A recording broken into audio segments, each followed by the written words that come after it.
All right.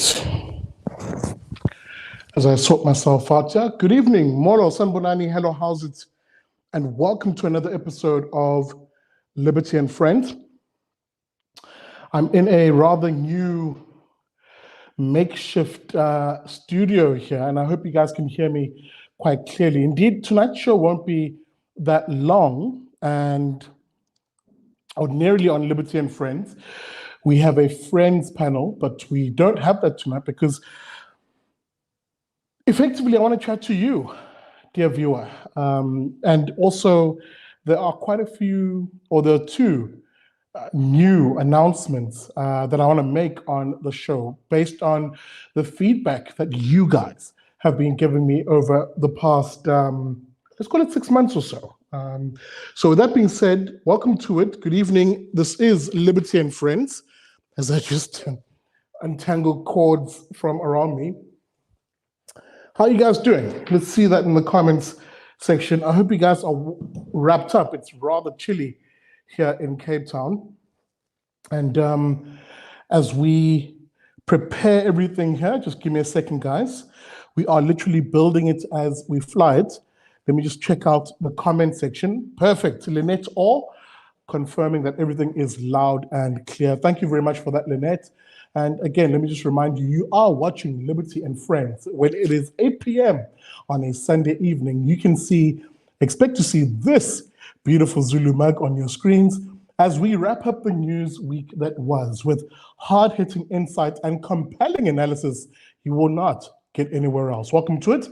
My name is Usihle Ngobese, aka Big Daddy Liberty. Guys, let me get straight into tonight because really, as I said, I'm going to open up the lines in a moment and just keep an eye on the comment section, whether you're watching the simulcast on Facebook, Twitter, or on YouTube. Just keep an eye out for the comment section. I will send out the link that'll help you hop on to studio. As I always have to remind you, when it is one of these open shows, just make sure you have a light in front of you, please. That's one rule. And that rule is linked to the fact that you've got to be on camera. We have to be able to see your face, and of course, just make sure that you have exclusive access to your Wi-Fi so that your line is as clear as possible. Because I want to chat to you guys about two discernible things. This week on the Big Daddy Liberty Show, I spoke about the fact that politicians have gotten to a point where they are monetizing, or rather, let me take a step back. Politicians, and mostly politicians who are on the left of the political spectrum, which is what dominates South African politics, whether those politicians are statists, in other words, they believe that the state is the most important player, feature, institution in society, and because they believe it's the most important, they do anything and everything for the acquisition and the retention of power. Or one step further, if they're not statists, there's one step deeper in that analysis, then they're socialist, right? They have the same belief as statists, but they literally believe that all functions of society, including the economy, also need to be owned by the political elites, by politicians, by the state. This is what Marx, for example, says, the means of production, the things that produce things in society having to be in the hands of the state, effectively, or collective, the collective, as he coins it. So socialists are almost the extension of a statist in that sense, to which the communists then, the last rung of that ladder, is someone who takes it to its natural and illogical conclusion, which is, well, if the state is the all-powerful institution and they want to be in control of the state, and they believe that it is the quote-unquote working class who should be in control of the state by way of a small elite that they call the vanguard of the proletariat, who then form up the leadership. And in addition, if that state run by that vanguard of the elite, or pardon me, the vanguard of the proletariat, of the working class, if that same state also controls all aspects of society, including the economy, well then, as the communists would say, that state should have effectively no power, no freedom, no differentiation amongst those in that society, and instead, all things in society should be determined and controlled by effectively those who are in power with the goal of creating an equality of outcomes. And that equality of outcomes is dangerous because it basically means the small elite uses force, coercion, and effectively their decision-making, despite what other people want, to create equality. And what we've seen happen throughout the record of history when people exercise this type of government, whether it's socialist or communist, is that in the pursuit of equality of outcomes, they will destroy anything and everything, especially if that thing looks like it is more prosperous than the next. Because it's more prosperous than the next, well, clearly there's no equality there. Clearly this person who's not as prosperous as that person needs the assistance of the vanguard of the proletariat, right? Those political elites, in order to create that equality, which invariably means when you want to create an equality of outcomes, that you have to destroy those people who excel beyond this guy. In destroying him, your argument is you're creating equality. The leftist argument is never that this person who's down here should be brought up here. Oh no, the leftists will never really make that argument, because that argument is much more difficult. It's much more difficult to make, because you and I, who live in the real world, recognize there are a myriad of reasons for why there are differences in society, why society isn't unequal, even though every human being is as equal as the next. And again, you'll forgive me if this comes across as a politics lecture. That's not where I'm really going here. I just wanted to rehash and to remind you what it is that we're standing against here on the Big Daddy Liberty Show generally, why each of the shows that I produce, whether it's the Big Daddy Liberty Show on Wednesdays at 7:30 p.m. or Liberty and Friends tonight, welcome to it, at Sundays at 8 p.m., are geared towards fighting against these ideas primarily. People who hold these toxic and society-destroying ideas that are on the left. The very ideas that dominate South African government, society, and the economy right now. The very ideas that are bringing us to the misery that we're in right now. It is those ideas that I'm fighting against. Ideas that are toxic, are destructive, and I'm watching them destroy you. Fellow South Africans, the faith, flag, family, and freedom type South African that I always talk about, yeah? A God-fearing, law-abiding, and by and large, family-orientated South Africa. Those ideas are firmly against you.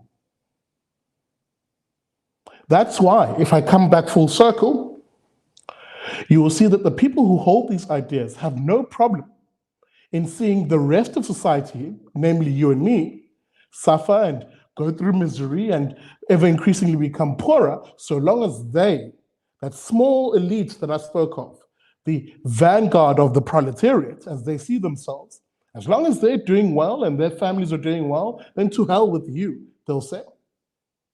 Service delivery or even helping their fellow man is secondary, if not incidental, so long as they have acquired and are retaining power.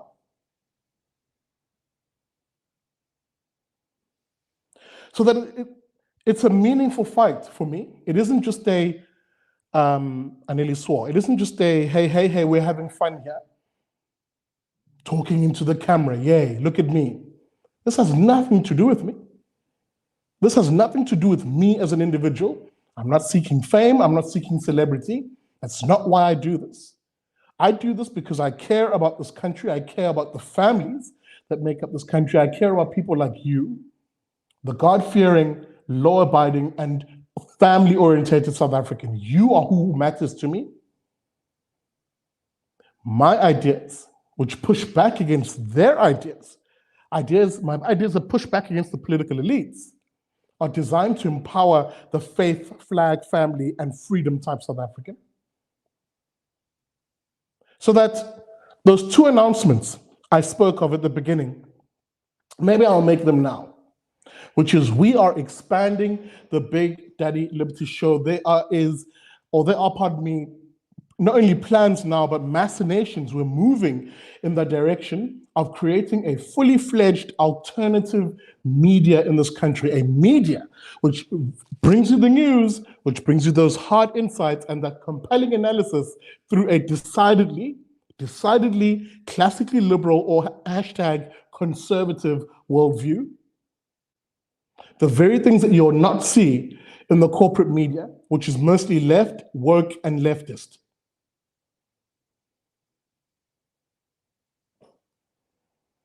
We are looking to create here on the Big Daddy Liberty Show something different, something you've not seen, but something that can speak your language, that can bring you news, analysis, and opinion in a manner in which it literally makes sense to you because it reflects the real world out there and not some fugazi, not some fake illusion that the left have been creating in this country for the past near on 30 years. Where even as the country burns and sinks like the Titanic, the establishment, the corporate media, politicians, and the political elites are shuffling deck chairs.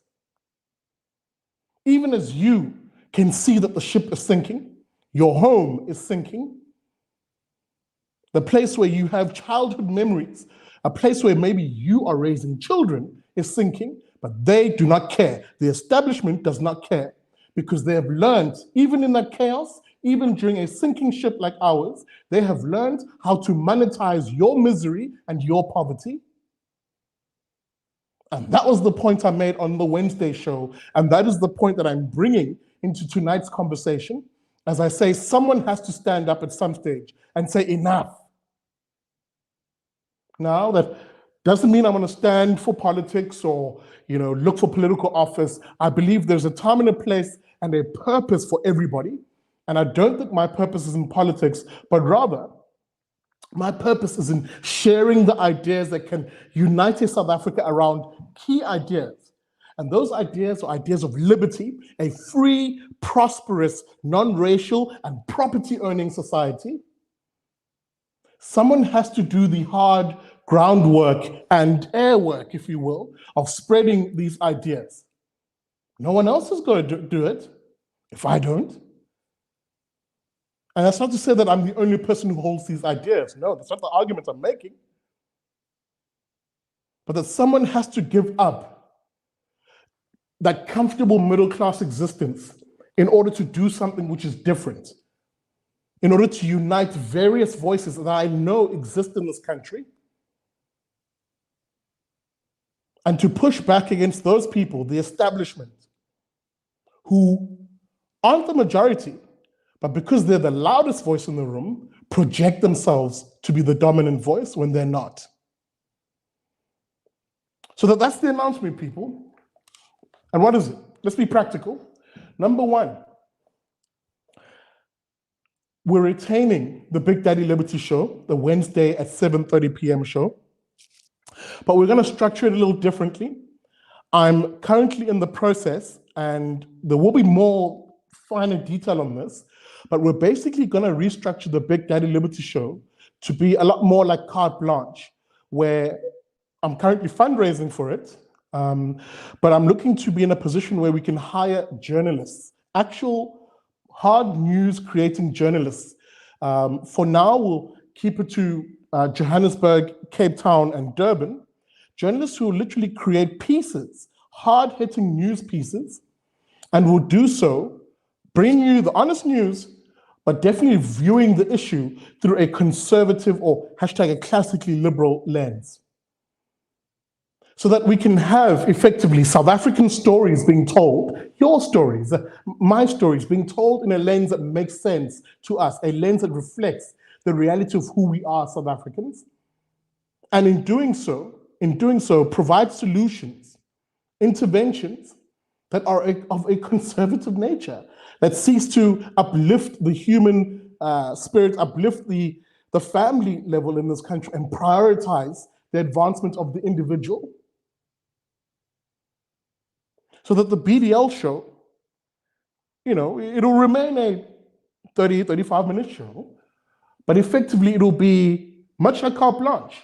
It'll have these news items, these pieces that are created by journalists who we can then, once you've watched the insert, we can have a conversation with the sort of voices in society who provide the solutions, those voices coming from organizations that I love, that I favor, that I support. Organizations like, Solidariteit, of the Institute of Race Relations, AfriForum, various organizations, DSA, guys who you and I know make a massive effort towards injecting a volume of ideas that can change this country. So that's what we're looking to do for the Big Daddy Liberty Show: improve the quality, get a studio for it, and effectively become and compete with the corporate media in this country.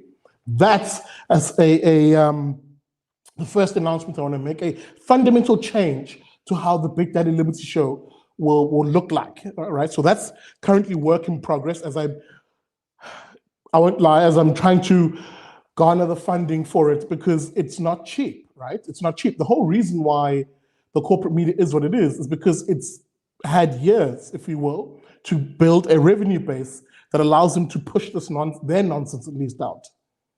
And I'm going to take the time, I'm going to take the time and be in a position where I can actually hire some journalists, actual journalists, who I know exist, by the way. Because I can imagine it must be a complete hellhole to be a conservative journalist in this country and to almost grit and bear working in a lefty woke newsroom, of which the quality of the news in this country has become pop.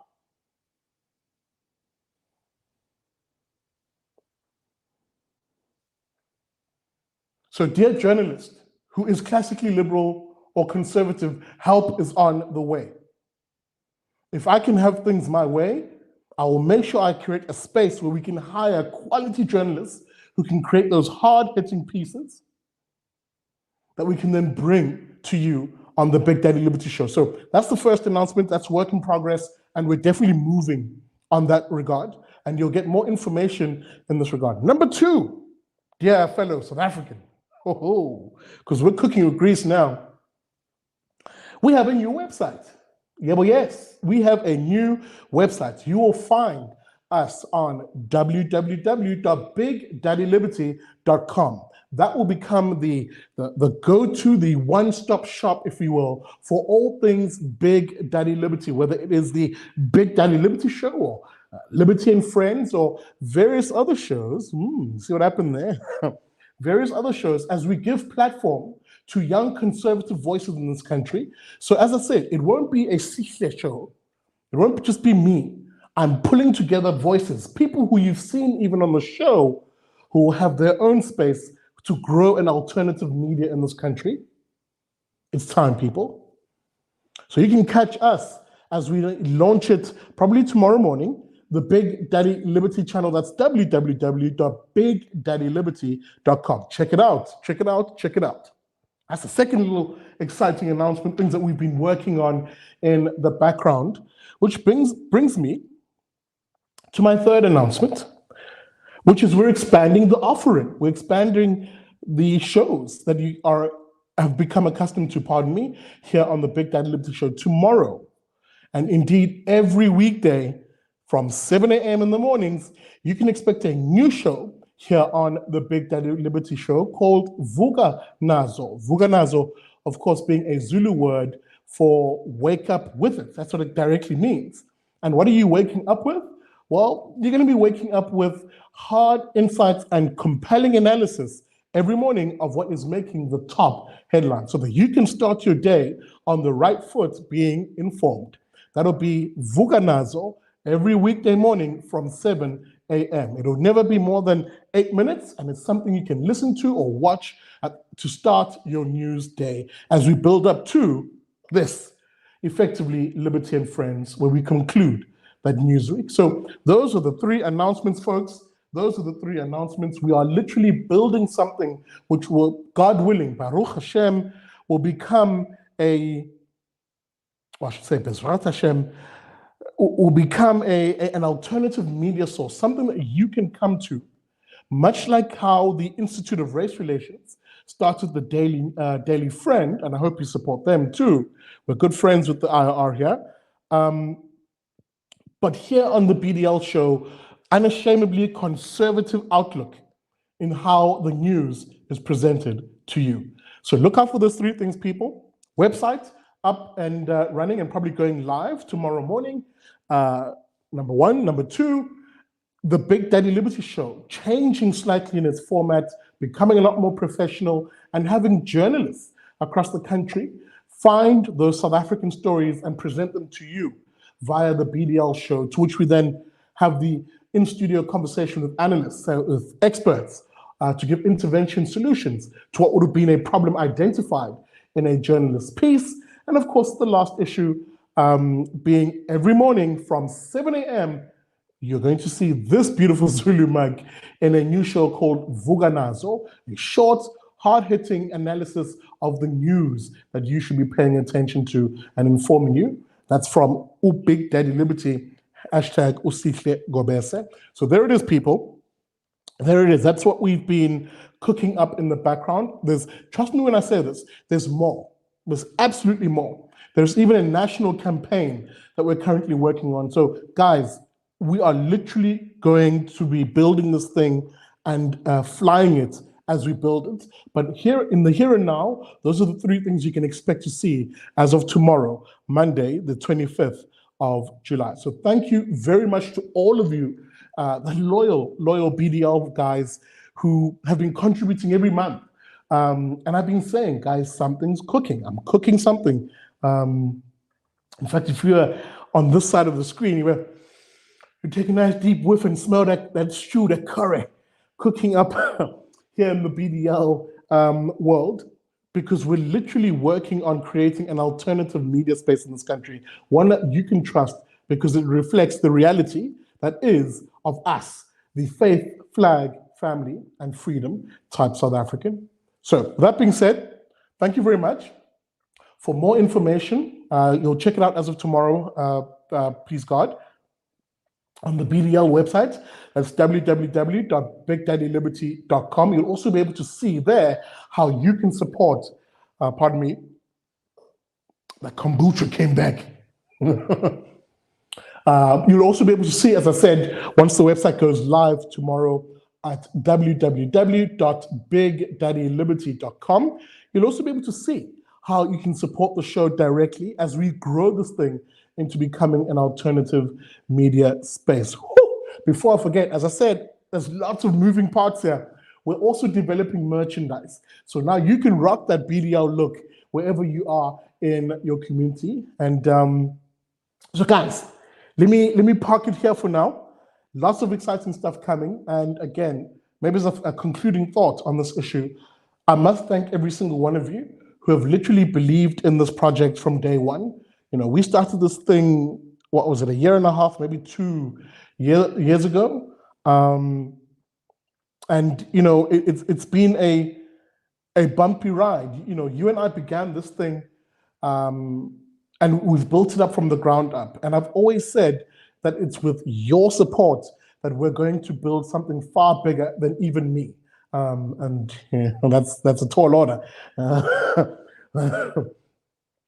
But I'm very confident that we're at the cusp of creating something truly special that can begin to unite South Africans behind those liberty values that you always hear me talk about, the very liberty values that, you know, defend and uphold life, liberty, and property rights, those very values, those very ideas that will create, as I said, and I always say, a free, prosperous, non-racial, and property-owning society. So I'm going to leave that one there.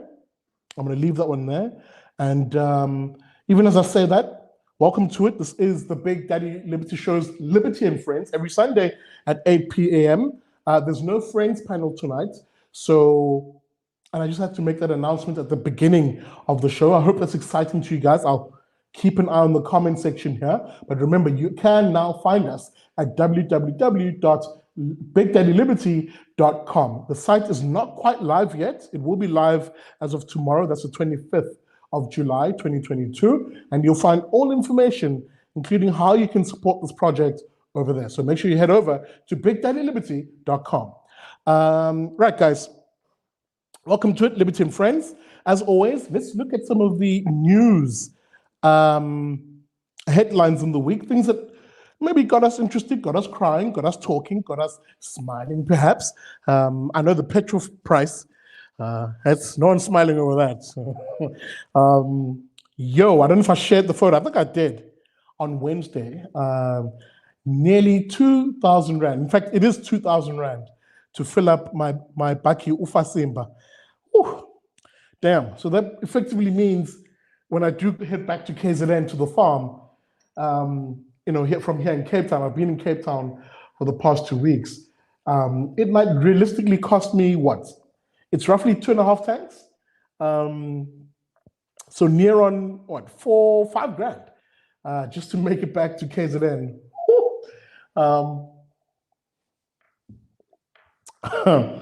So yeah, I'm not looking forward to that drive. So long as it is already, and it's going to be super expensive, crazy times. But I do have a few things I want us to unpack tonight. And as promised at the beginning, I'm going to put up the link on how you can join us tonight. Remember, it is an open show tonight. You get to set the agenda. You can contribute to the conversation.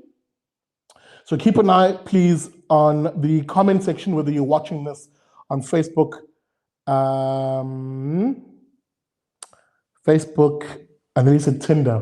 That would be a weird place to find me, although I am on Tinder. Who knows? On Facebook, YouTube, or on Twitter. If you're watching there, just keep an eye out in the comments. I am literally typing that message out. You can join in on the chat and there is the information right there, folks. Nom, nom, nom, nom, nom, nom. What are you guys doing at the moment? I hope you have a warm or rather hot drink. Maar in Afrikaans ons sê ek hoop julle het 'n warm drink om te suip. Want dit is vrek koud. It is very, very cold out here, people. Uyabanda. Here we did Todd. All right. There we go. I've sent the link. So whether you're watching this, as I said, on any of those 3 streams, you're very welcome to hop on. And maybe that first question, what do you think about that little announcement at the beginning? Are you looking forward to something which will be an alternative, hopefully grows into becoming an alternative media space in this country, something that takes on the political elites, it takes on the establishment directly, unashamedly and aggressively? And would you be willing to even support something like that? So it's up to you guys. You are wholly at the forefront of supporting something like that. And hey, maybe you might even have some suggestions. Hey, Big Daddy, try this, do this, go in this direction. So you're welcome into the studio. Remember, the only rule is have a light in front of you, a good camera, and of course, make sure you have a good, stable internet connection. That's all I'll ask for, please, people.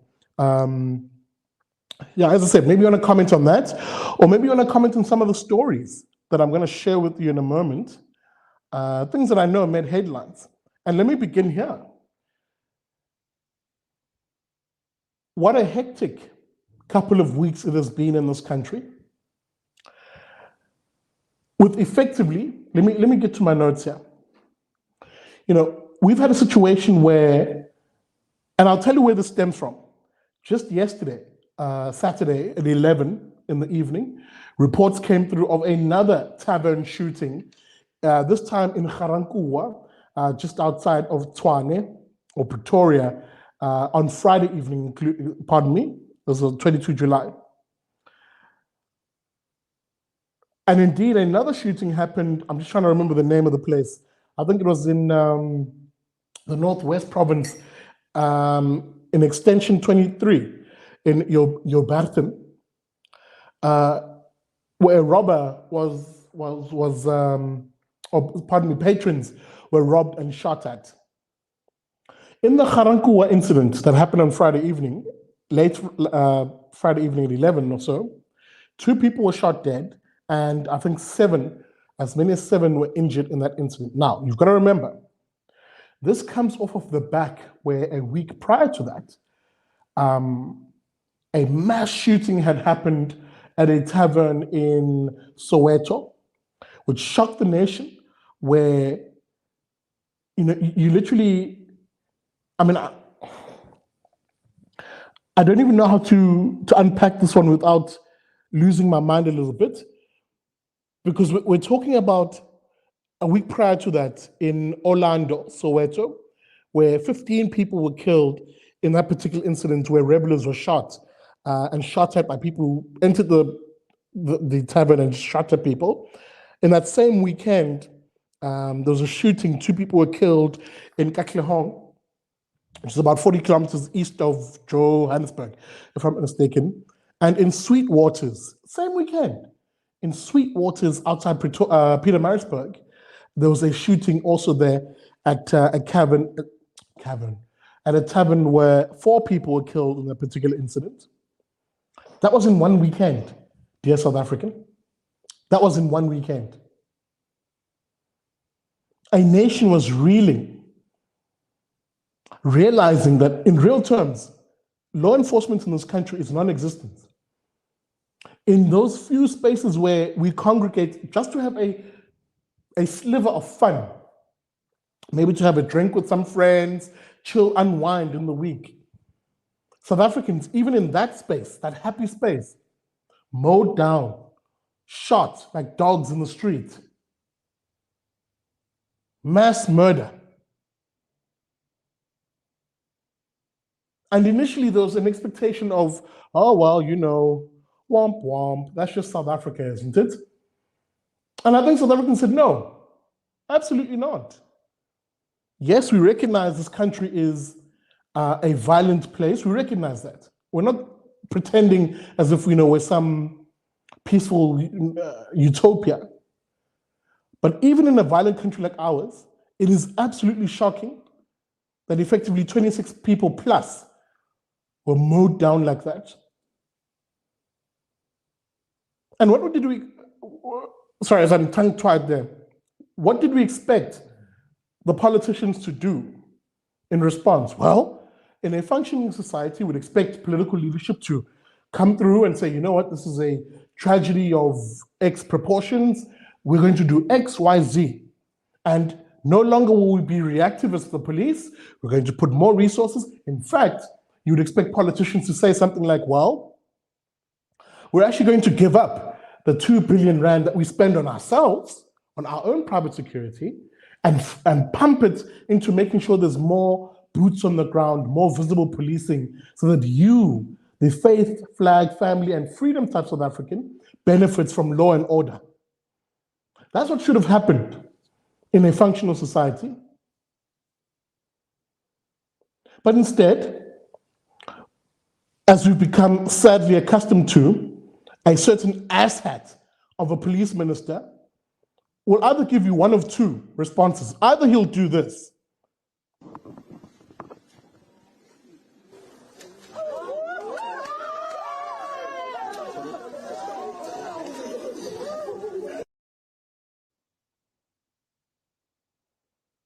Wail and cry in front of people who he's meant to, forgive me, I thought of this word in Zulu, kukuzela. He's meant to encourage with competence to say, this is what I'm going to do to get on top of this. Or alternatively, like he did in Cape Town, under questioning from Ian Cameron, he'll shout at the top of his lungs like a child, a petulant child, shut up.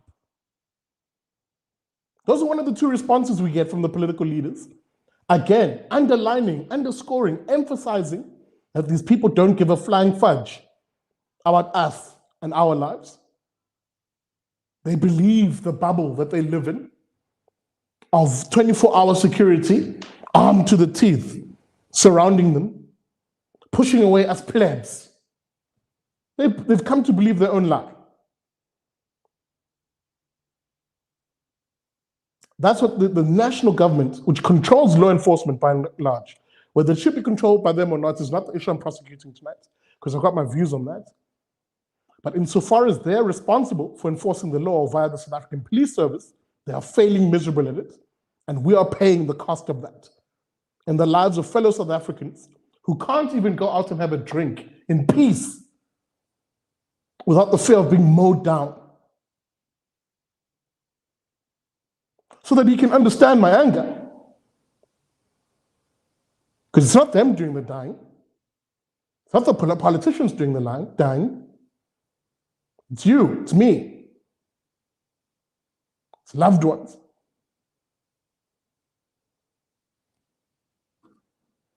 And I must reiterate this.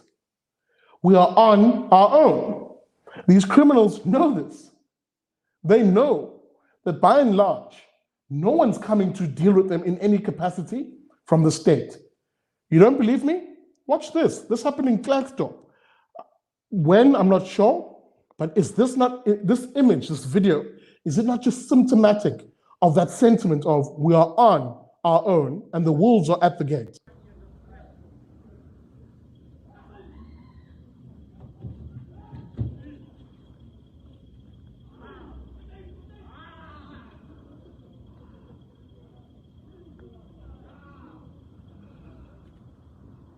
What the fuck?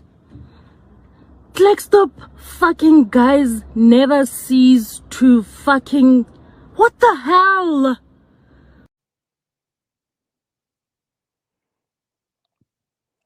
And I must apologize for her language, the person who recorded this, but I'm not going to falter.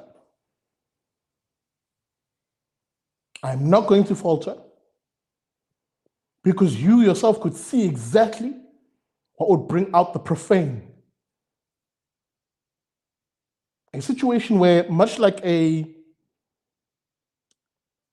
animal, I can't even say wounded animal because I can't say that man was wounded, but almost like a cornered animal, cornered by hyenas or jackals, having to fend them off in different directions. And God bless that man for arming himself with a knife. I would have preferably wanted to see him with a 9mm pistol that he could pull out and shoot the. I nearly saw. Because this registers on an emotional level for me. These are ordinary South Africans who are expected by politicians to do the dying, to be the victims. And it takes a mindset that basically says, I'm no longer going to be a victim, I'm going to fight back. That was exemplified by that man who recognized and realizes he is on his own. You are on your own, I am on my own. And that you are now your own first responder. He was not in that moment expecting either a crying Bengicele or a shut up Bengicele to rock up there and save the day. That's clearly what the criminals in this country recognize. They know that we can do as umatanda, as we say in Zulu, we can do as we please, because no one will stop us. And Michelle, I see you in the waiting lobby. Just give me 2 minutes on me. I want to finish this point. Excuse me. So that I want to do the contrast in this piece, in this segment of day and night, where national government politicians have failed us by and large, and politicians across the board have failed us. There are some silver linings. There are some silver linings where some politicians, perhaps recognizing this vacuum created by the Asatu Bengicele and other such lefty politicians, are maybe beginning to do something about it with the meager resources compared to national that they have. This is a nice video that really exemplified the day and night contrast between how Ubheki acts and how other politicians act, recognizing the vacuum. This is the city of Joburg. Yes, I know, relax, especially to those who live in Johannesburg going, city of Joburg. But this is the city of Joburg. Maybe it's a flash in the pan moment, or maybe they'll be consistent, But this is a nice video I saw of them literally saying, enough with the rot, enough with the decline. We're taking back the streets, we're cleaning up.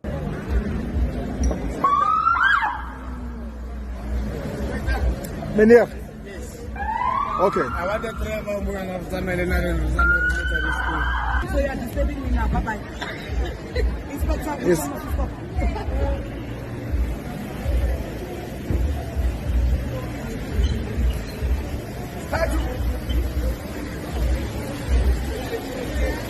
My doctor, that was time to get done.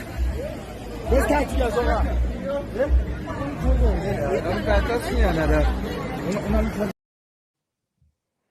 For those, of course, who might be wondering what they were looking at there, a massive show of force by the Johannesburg Metro Police Department, who have literally, as a campaign under their MACO member for community safety there, one David Tembe, who used to be the head of the Metro Police before he became a politician, they're going street to street in the Johannesburg inner city, literally cleaning it up.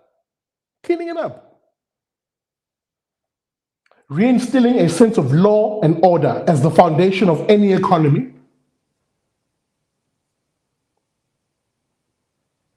What a contrast. And don't get me wrong, my judgment, my analysis is a little reserved on this issue because consistency is key. That's one thing Cape Town quickly shows you. As I said, I've been here for the past 2 months. Cape Town is chalk and cheese. For a metro in this country, this metro works in every regard. Chalk and cheese. But it's encouraging to see the likes of Abo David Tembe, a politician in Johannesburg, and maybe that administration, hit and miss as it may be sometimes, literally putting in the effort, because it inspires the ordinary individual to step up and help in cleaning up their own neighborhoods, in fighting back against the criminality. Let me know what you think about that. And please hit that like button.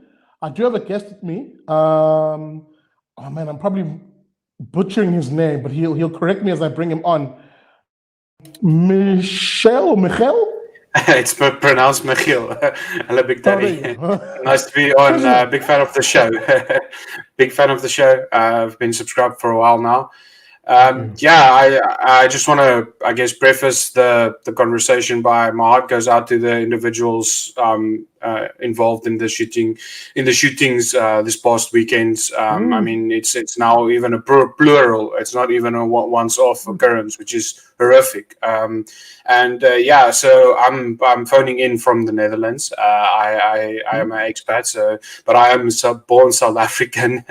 So I work here and. Yeah, just something that you said that's really resonated with me, and I had to deal with with the police here as well. I lost some documents and stuff, and just the day and night difference in terms of them being on the street. I mean, they are always patrolling. Here in the Netherlands now specifically, they are always there. I mean, they're on horseback, always patrolling the street. There is always a cop to be found somewhere near you, wherever you are. And I think Johannesburg is doing it right in terms of deploying that, showing that force in terms of going back. And I just wanted to also add to that I think that the politicians using these shootings as a platform to try and de-arm the civilian populace is horrific, and it is going to come. It was last year. It was a big thing. They wanted to revoke all the gun licenses and stuff like that. So, and I personally believe that it is on its way to see what the people. But it's not the people that have legal guns. It's the criminals that's doing the shootings. As I just unmute myself there, absolutely. And first of all, shout out to you, man, all the way in the Netherlands. Shout out to you.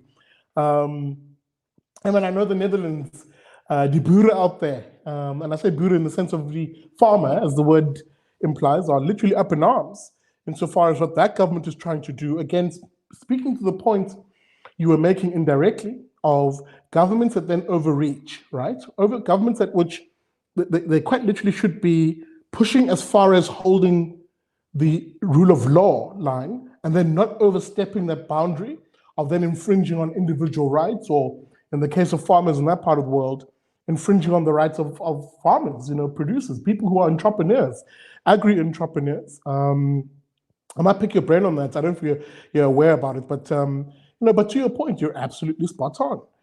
South Africans, for those of us who are still here, and I don't say that as a slight to anybody who has left. I mean, I did a whole show encouraging those who feel as though if leaving is their option, absolutely, by all means, because it's always family first for me, But to come back to your point, I think you're absolutely spot on.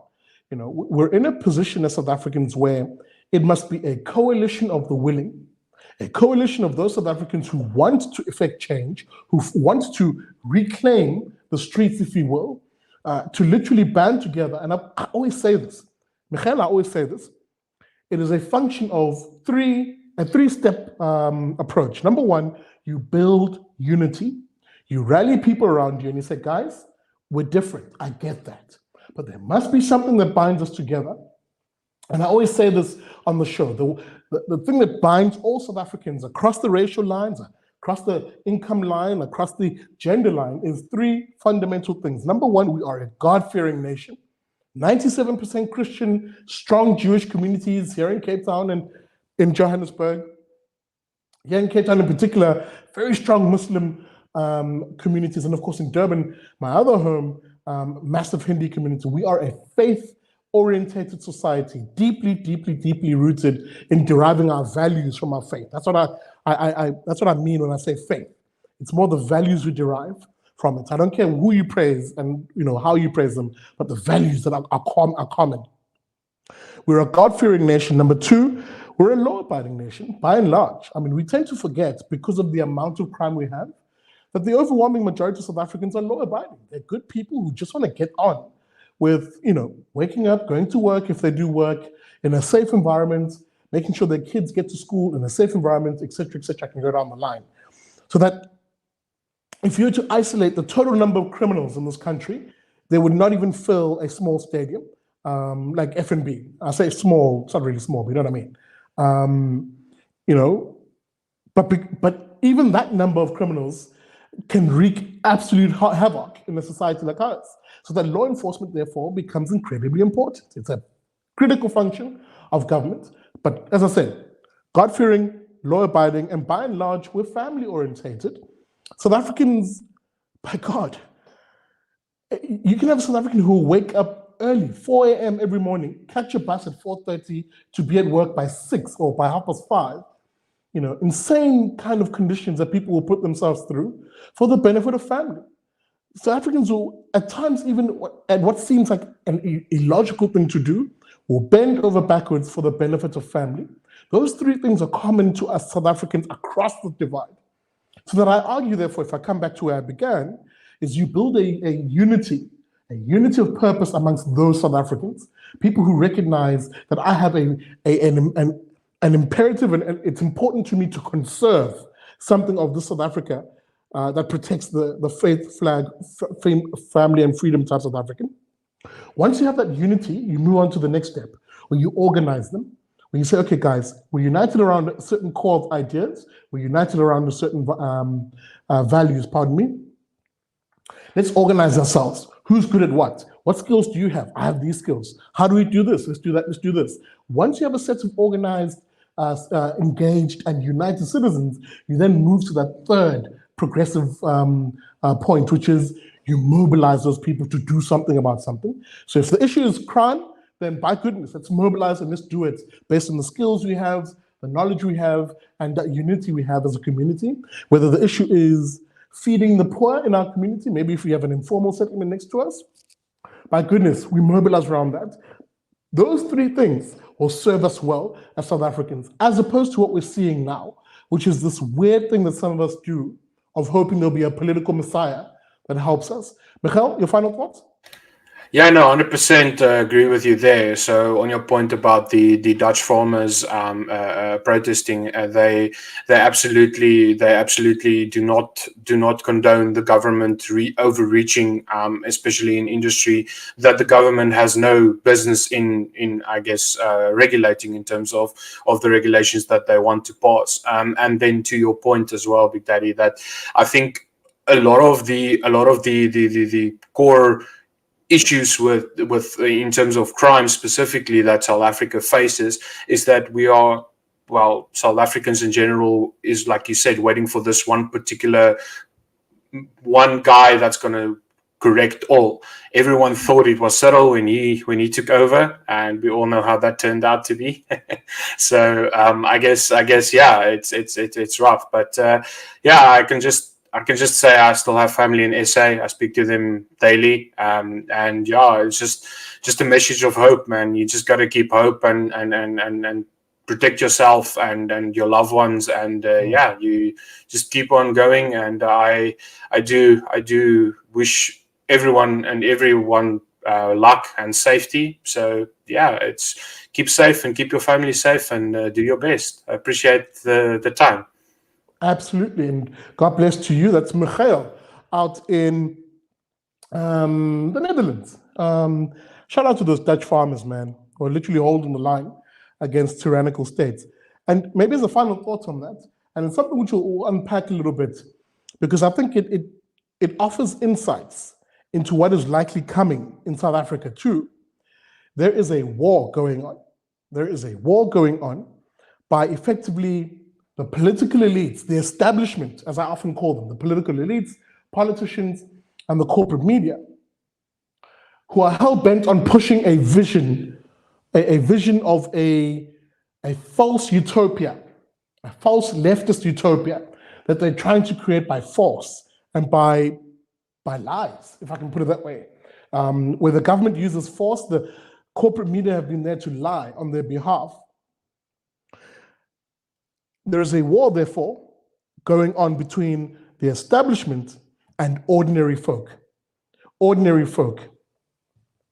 And that war, unfortunately, plays out at a ground level by people who are doers versus people who are professional talkers. And I say this only because one need only look around the world to see what I'm talking about.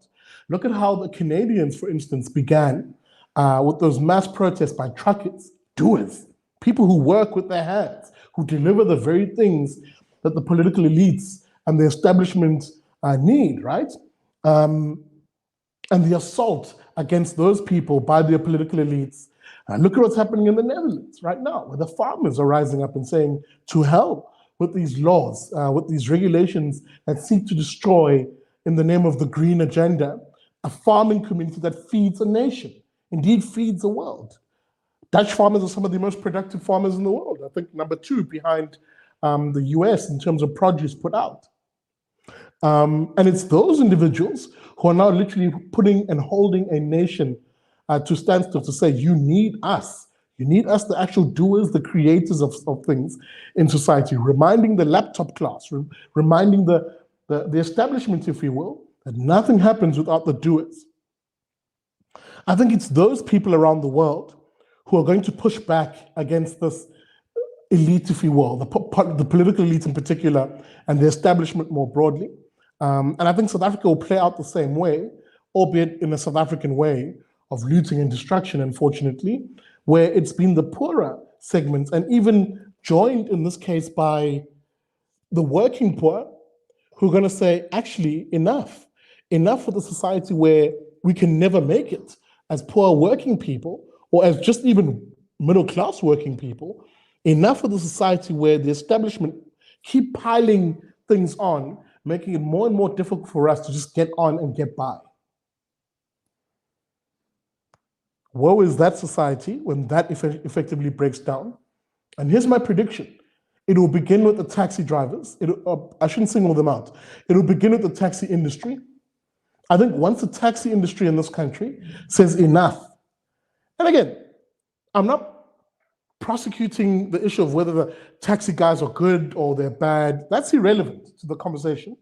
where the conversation really is don't be dribbled. When that same taxi industry says enough is enough with the statism, enough is enough with the political elites and the establishment who keep piling things on, affecting our ability to put bread on the table, good luck to you. We'll try and put that genie back in the bottle. Folks, it's just hit 9 p.m. It's the hour mark on Liberty and Friends. We're in the final 30 minutes of the show. You all forgive me, there is no Friends panel tonight. We've opened up the lines to you, dear viewer. And I think I had that information on the screen as to how you can be a part of the show. Let me see if I can bring it back on. There it is. There's the link, people. Hit that link whether you're watching the simulcast on Twitter, Facebook, or on YouTube. All you need to do is hit it, type your name in, and of course, make sure you have a light and a good, stable internet connection, and be a part of the conversation. As always, you can also be a part of the conversation by dropping a comment in the comment section, and the comments will be flighted across the screen throughout tonight's show. Welcome to it. This is Liberty and Friends in the final 30 minutes. Yeah, guys, very busy, interesting week. Something else that had me paying attention in the news week is, you remember, a very interesting story came by our way. A1 Praveen Gordhan. A1 Praveen Gordhan effectively coming hat in hand to trade union solidariteit, dis in Afrikaans, of solidarity in English, and saying, hey man, kuraf. It's tough out here, man. Me and Andre de Ruyter, we're barely making it. This load shedding is crippling us and, of course, crippling the nation. Can you help us, dear Solidarity? And Solidarity, being the kind of organization that it is, said absolutely we can, and is in the process now of digging into its membership to see, making an all call rather to its membership to say, guys, these are the skills that Eskom needs, and can anybody come through and help out? Because really, load shedding and the blackouts that we're experiencing as South Africa is no longer a government issue. It's an all of society problem, as Dirk Herman said this week, and he's absolutely right in that regard. And really, shout out to Solidarity, man. They do excellent, excellent work. And that hashtag of theirs, that slogan of theirs of hashtag onsself, ek stem heeltemal saam met dit, want ek praat I talk all the time about a similar hashtag that I push out, which is hashtag Masakele. Masakele being a Zulu word for build it yourself. That's another campaign that we're going to be working on in the course of this year. So I'm just trying to find that article, and I'm not finding it. Okay. Technology will fail you sometimes. But there's two takeaways that I took from this. And I want to get your guys' view on this, and I'll flight your comments on the screen. I'll be brief. Number one, it's high time, and it's not good enough for me to see politicians like Praveen Gordhan, and really the establishment come forward and say, well, you know, we need help and blah, blah, blah, blah, blah, blah. It's not good enough. That same government needs to remove the type and kind of legislation that has made it difficult for organizations like Eskom to attract the skills base and to generate the skills base that is needed. We've got to remove legislation in this country that simply, really, doesn't serve South Africans, but sure as hell does serve a small political elite in this country. Laws such as Black Economic Empowerment, or BEE, a misnomer if I've ever heard one, because it doesn't reward Black South Africans, it rewards Black elites. Let me hit you with that again. BEE, or BBBE, doesn't reward or empower Black South Africans as a broad general population. It rewards Black elites. That's why the loudest voices who defend BEE is always the hoofdy, well-to-do types who control or who have preferential access to corporate media to project themselves as being the loudest voice in the room, the representative voice in the room. Oh, we represent Black people, they'll say. No, they don't. They represent Black elites. And it is black elites in this country who love BEE. It's black elites in this country who love affirmative action, employment equity, because they benefit. They benefit by virtue of their close proximity to the people who wrote those laws, i.e. politicians. There is a crooked relationship between black elites in this country and literally political elites and politicians. A crooked corporate arrangement between them. So that whenever you hear them so loudly as they do, whether it's in the opinion columns or as analysts appearing on corporate media, defending these laws, but usually using that shitty argument, excuse my language, but using that terrible argument of, oh, well, the law is fine, you'll hear them say, it's just the implementation that's gone awry. That's nonsense. It's poppycock. You cannot implement something meant for a small elite. You cannot implement that thing for a grander population, even if you mislabel it as for black people or whatever the case may be.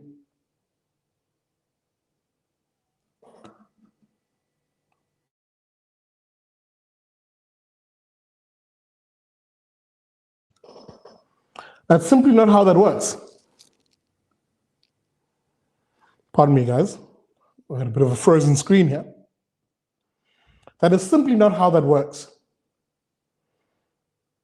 And what I really want is for more black South Africans to actually be brave enough and speak out. It cannot be, guys, that we're only having these conversations amongst ourselves over the family dinner or over the shisanyama or at the tavern, where we recognize that the biggest inequality in South Africa is not between black and white, it's been between poor black individuals and by and large, black elites. That is the biggest economic inequality in this country. So that I hope I'm being absolutely crystal clear on this point. And I'll bring your comments in now, guys. You'll have to forgive me here. Give me a second, guys. I'll put these comments on the screen.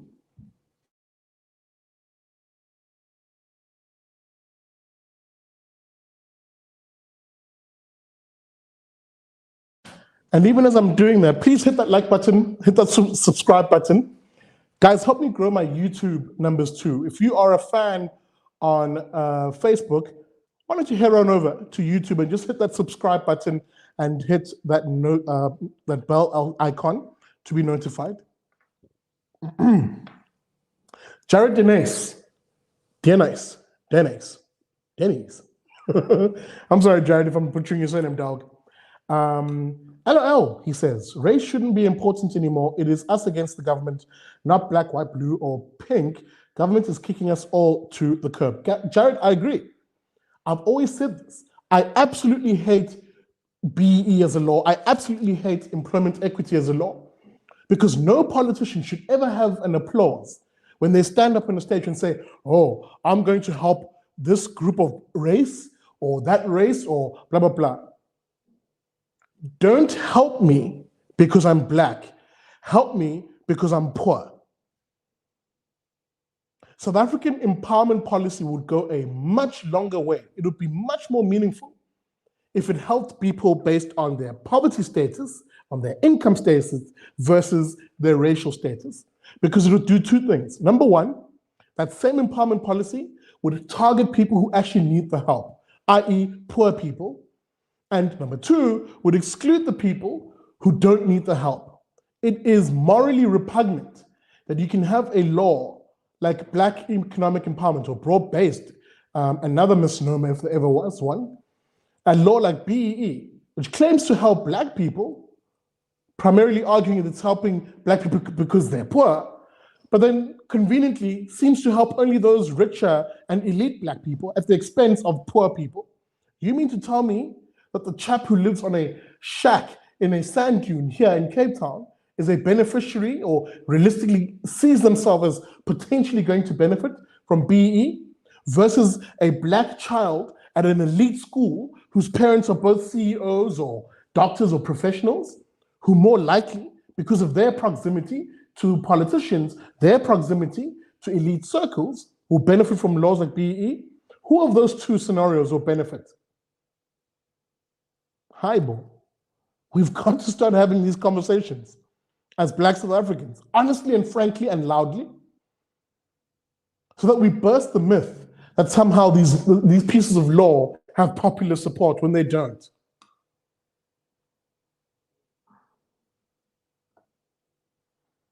And it's become super condescending too, because you'll then have that same black elite sipping the finest champagnes, running up bills of hundreds of thousands of rands at these places, these social spaces, Abokonka and Cubana and blah, blah, blah. Running up these bills of hundreds of thousands, and then having the audacity to say, well, because I'm black and I'm enjoying this high living, I do it on behalf of the poor blacks. Poor black people live vicariously through me, the black elite will say.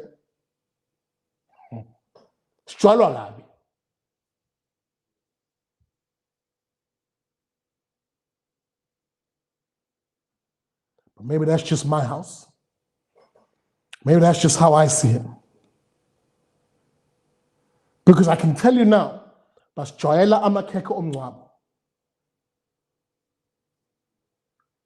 another Zulu expression brought to you by Big Daddy Liberty. But I'll be interested in finding out what you guys say. And I'm going to put your comments on screen here. Guys, give me a moment. We're in the last, 18 minutes or so of the show. I want to get more comments up on the screen. Vernon Niger, he's usually quite verbal. I see there's a stream of consciousness involving Sri Lanka that is happening in the comment section. Vernon responding to Upratabang. The problem is the violent society compared to Sri Lanka. We have a culture of looting and burning. I fear if we have a Sri Lanka moment, it could be awful here. I kind of agree with that. I'm sure the conversation is revolving around citizen action, rising up against the political elites. I would agree with that notion that, if it does happen in South Africa, unfortunately, the anger wouldn't be directed at the people who it should be directed at, which is politicians. Sri Lanka was special, or is special. I don't know what's the current situation there at the moment, but Sri Lanka was special because angry people directed their anger at the very people who are causing their misery, i.e. the political elites and the corporate elites. People stormed the president's palace. People stormed the Federal Reserve there, or their reserve bank, which had been printing money like there's no tomorrow, creating the inflation that made people poorer. That's who they directed their anger to. And I'm sure there may have been looting here and there, maybe things we didn't see in the media, but the looting wasn't the defining feature of their anger as a populace. The defining feature of their anger was the anger directed at politicians, the people causing their misery, to the extent where their president, that douchebag of a chop, who pushed that MMT nonsense, that modern monetary theory nonsense of printing money like there's no tomorrow, like that'll create prosperity, they pushed him to the point where he had to flee the country. Food for thought. There's Tabang's response. Why not put it up on screen?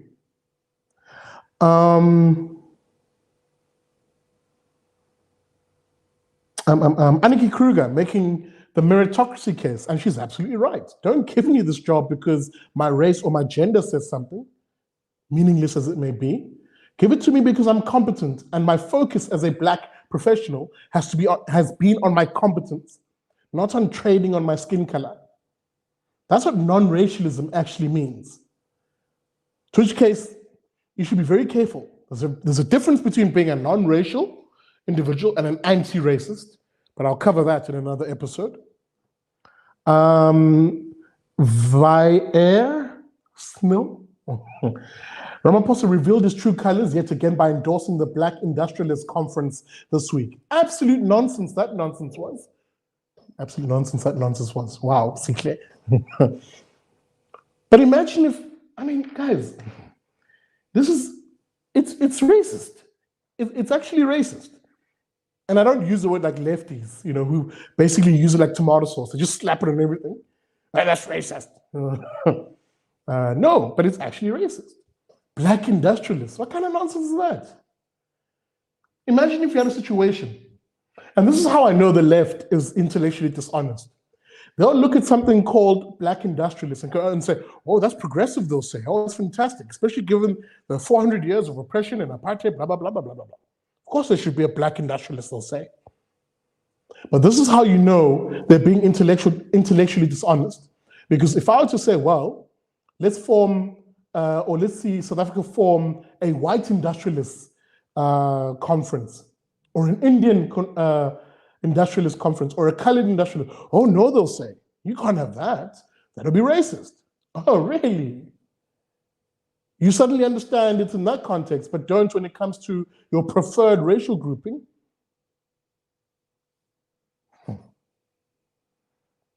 Suram DG, shut up!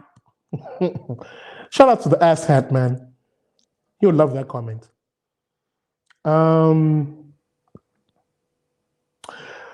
Preach it, Baba, says Brian Vasilatos. This is pertinent conversation, and I'm glad I got the cojones to have a chat.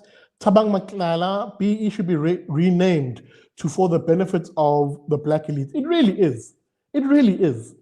And it's about time, as I said, we have that honest conversation to say there's something fundamentally wrong by naming something and naming a piece of empowerment law in a way in which it suggests its broad appeal when it doesn't have broad appeal. It's actually loved by a small elite who trade on their race. Guys, I'm going to skim past a few of these, if you don't mind, pardon me, because I'm just running out of time, and there's still one more issue I want to chew on. I'm seeing a lot of familiar faces there. Welcome to it, guys. It's good to see all of you in the comment section.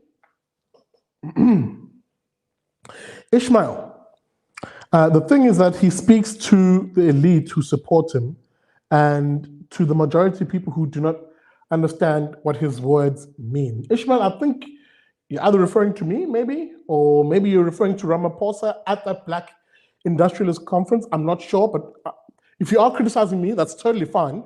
Maybe just put up another comment and just clarify. Because if that criticism is to me, of that I'm speaking to the elites, maybe. But remember, another component of what I do is not just the show. And I doubt the elites are necessarily watching this show. But if I'm to understand what you may be saying, another component of what I do is I hop to my buggy and I travel the length and the breadth of this country, talking to ordinary South Africans, the folks who are not even reached by the corporate media. And in those spaces, I inject the very same ideas you'll hear me talk about here of liberty, creating a prosperous, non-racial, free, and of course, property-owning society, a liberty-based society. I inject those very same ideas in those communities. Poor communities, rural communities, township communities. The folks perhaps who might not watch this show. And I see Vernon saying, oh, Ishmael is talking about I nearly pronounced his name in a terrible way. Ramaphosa. Okay, I get it. Sorry, but and maybe to that regard, maybe I agree with you. Because Ramaphosa is a product of the very same legislation that benefits Black elites. Ramaphosa is not a business person. He is a beneficiary of race-based grifting, political grifting. Thanks, Ishmael. I see you, homie. I'll put your comment up. Ramaphosa is a beneficiary of that. He's not a business person. He's not the kind of person who, let's say I, as an entrepreneur, right, would go to Ramaphosa and ask for insight. Guy is useless. He's like a Soviet car production, neither of use to man or beast. I would rather go to, as I am, other agri-entrepreneurs around me to get the advice on, hey, how do I start my agri-business? How do I start my farm? What is it to be a macadamia farmer? What is it to start a avocado plantation? What is it to keep bees on my farm? I'm in the very early stages of this agribusiness, but I'm speaking to actual farmers, actual entrepreneurs. Bet your bottom dollar I will not be speaking to any politician. Guys, we're in the last 10 minutes of the show. Let me chew on that last topic. And let me know what you think, by the way, in the comments of these politicians coming to unions, hat in hand, albeit a useful union in this regard of solidarity, to beg for assistance on Eskom. Let me know what you think about that. Because for me, I think it's a half measure, unless they change the laws, which destroyed, by the way, that skills base in the first place, and made it difficult for the training of new individuals.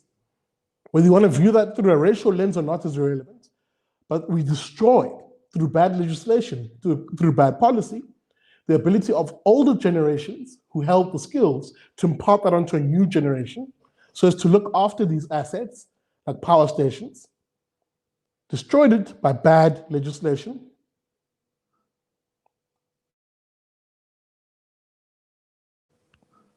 Welcome to it. You're watching Liberty and Friends. The last topic that I wanted to unpack, if I can remember it.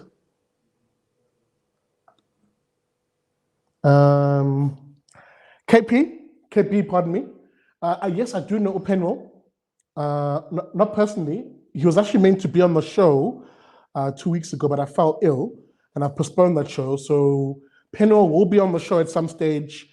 And he's definitely someone who I think I should bring on here because he offers a different insight. I don't agree with everything he says, but he does offer different insights that we can definitely have on the show. Thanks for that question, by the way. That's KB Ngwebe, who's quite a regular on the show. Shout out to KB, man. Forgive me, people. I'm just doing my... It's taking forever to load. As I clear my silence live on air. Sorry about that.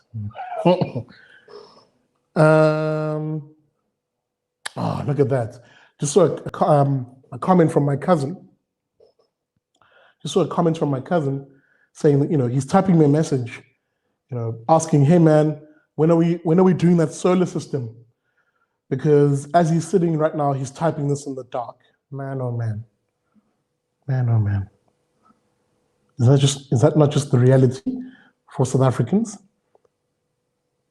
We take the nonsense while politicians live it up.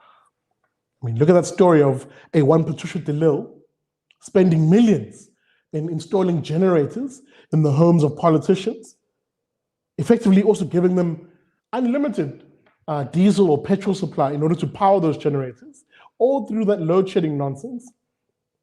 A very load shedding that was caused by them as politicians. Oh no, they'll never pay the price.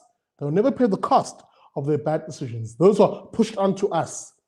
In fact, they then monetize that misery that they create. They monetize that poverty they induce by giving themselves the best of the best. Filthy creatures that we call politicians. Guys, that final issue, a final thing that really caught my interest, and because it's literally happening right now, or was, pardon me, as we were speaking, and funny enough, I need to amend the episode of Vuganazo, which will air tomorrow for the first time on the Big Daddy Liberty show from 7 a.m. tomorrow morning, where I spoke about this issue. And that was the ANC conference in KwaZulu-Natal, the regional conference in KwaZulu-Natal. Interesting results in that part of the world, especially for those of us who live in KwaZulu-Natal, where the ANC, by the way, I must remind you, or before I remind you of anything, what happened? Well, it was a conference that saw two competing factions of the ANC basically go head to head. The one faction, I don't know can you guys hear that? Yeah, I think you can hear that. Sorry, my chair is creaky. No, I'm not farting on here. Two factions went head to head in this conference. And it's an important one because KwaZulu-Natal, for the ANC at least, is one of the more larger regions. So it's quite influential when it then comes to determining national leadership. So someone like Cyril Ramaphosa, who's looking for re-election as ANC president, would want to court delegates from KZN. But his efforts to do that have struck a bit of a blow because the faction that then cleaned house and won in the regional conference, that's the ANC's elective conference, was a faction which was effectively firmly quite against a one Cyril Ramaphosa, indeed a faction with loyalties to former ANC President Jacob Zuma. Let's see here, let me go back to my notes. With effectively, pardon me, the slate or the faction that won, led by a one Siboniso Duma, who was elected chairperson, pipping the former chairperson of the province and current premier of the government of KZN, Usihle Zikalala, and won quite convincingly. I mean, 900 votes to about 600. And I remember calling this ahead of time to say, before the conference, there were multiple people vying for the chairperson role. But I actually said at the time, watch them all step away, or rather fall out of the race, pardon me, in the effort of combining their votes under one candidate to beat the incumbent, Usihle Zikalala. And that clearly happened. The two other people who were meant to contest the seats of chairperson, a one Sandi Lezungu, businessman who owns Amazulu Football Club, and Nomusa Dube, both declined nomination, and I can almost bet my bottom dollar backroom deals were struck to say, hey man, all the people who are supporting me will vote for you, Siboniso Duma, so that you can actually get rid of Usihle. I can almost imagine that's what happened. In any event, Mr. Duma and his slate, including his secretary, Ewan Begum Tolo, are now literally the leadership in the ANC KwaZulu-Natal camp.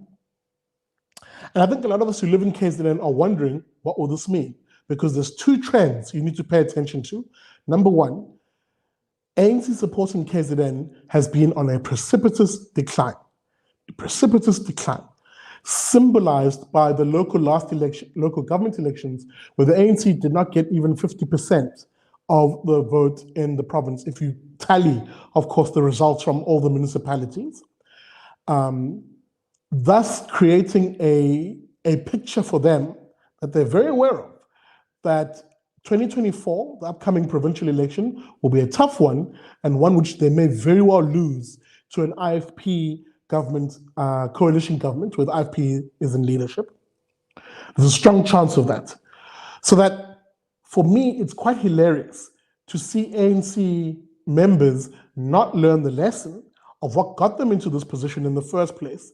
Because if you remember back, it was this faction of the ANC which allegedly led the July riots in the name of protesting the decision to lock up Jacob Zuma at the time. If you remember, that was the big talk at the time by the so-called RET faction, the Radical Economic Transformation faction, which has now rebranded themselves at this conference as the Taliban group. What a stupid damn name. It was the Talibans versus the Ankole factions. Ankole being the cattle that Cyril Ramaphosa is famed to be a massive fan of. So the Taliban grouping, the RET grouping, clean swept the leadership positions in KZN, and again, did so reminding everybody in song that they are acolytes, fans, and stands of Jacob Zuma. Now, my issue becomes, with KZN voters having shown you in votes and them losing votes, how unhappy they were at what happened in KZN during the rioting, especially as that rioting was said to be in the name of Jacob Zuma. When voters gave you a bloody nose and you risked losing a province, it is irony, delicious irony, that the very same people who are blamed for that then enter into the ascendancy, the control of the ANC in that province, as if to say, well, when the ANC does eventually sink and lose control of KZN, at least we, the reason for that, will be at the helm. That's one way of looking at it, if you're a KZN resident. The other way of looking at it is, well, it's that same faction, which maybe has popular support, right? That's the dribble you might hear. That's now in the ascendancy, and they're going to turn things around. You just watch the space, you'll be told. They'll turn things around. The KZN loves Jacob Zuma. They'll ride that wave and bounce back. That's, of course, what they'll want you to believe. One of those two assessments is correct. And the question on most KZN people's minds is, which one is it? Especially with the fear still plaguing many South Africans, pardon me, especially with the fear still plaguing most KZN residents, that there very well may be a return of July Riots 2.0. Will we see this faction of the ANC perhaps seeing the writing on the wall, then saying, well, stuff it, let's have it out. Let's have a repeat of those July riots if we don't get our way.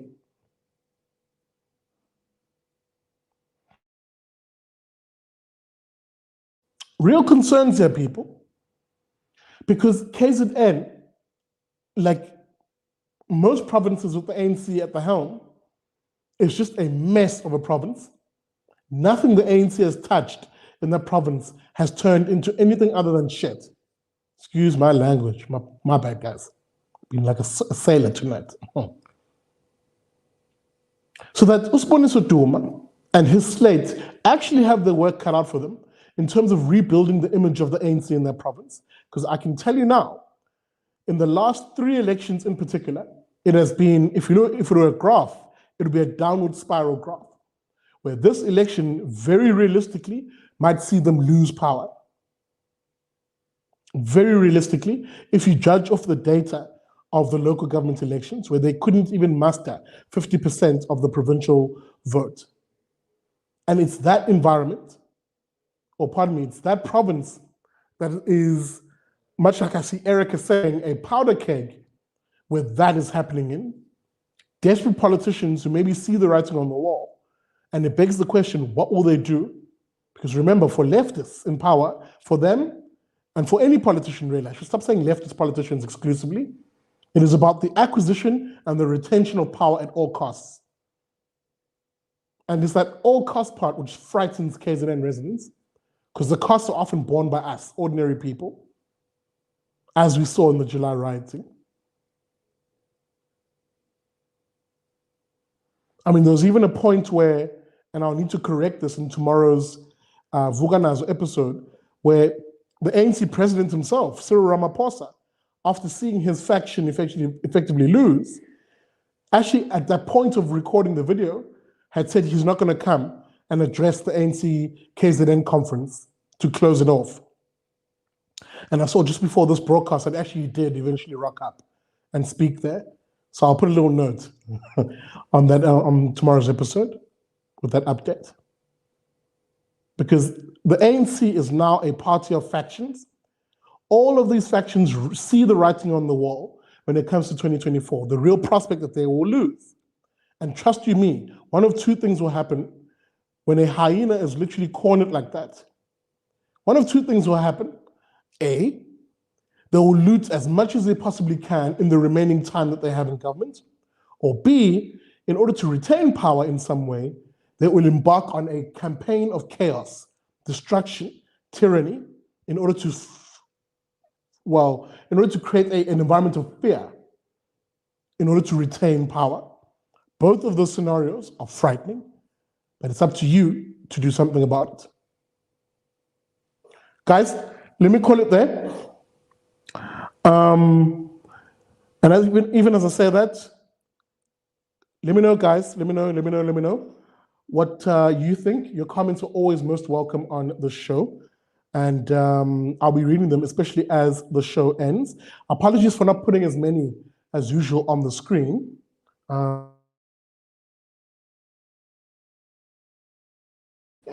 Okay, I had to try and read that. And maybe on that note, let me say good night. Thank you very much. Let me know what you think about that announcement that I made at the very beginning. Exciting new stuff coming on the BDL show. Wow. As of tomorrow, let me quickly recap. A new daily show from 7 a.m. in the mornings. I'll put out a very short clip that will summarize the news items that you should be aware of in order to start your day on Vuga Nazo, a new show here on the Big Daddy Liberty Show every weekday from 7 a.m. Look out for that. That will start tomorrow. Our website launches tomorrow. That's www.bigdaddyliberty.com. All information that is BDL related will be on tomorrow's episode. So look out for that, please, and don't miss that. And with that being said, let me say good night and thank you. And a reminder, as I always say at the end of every show, never trust a commie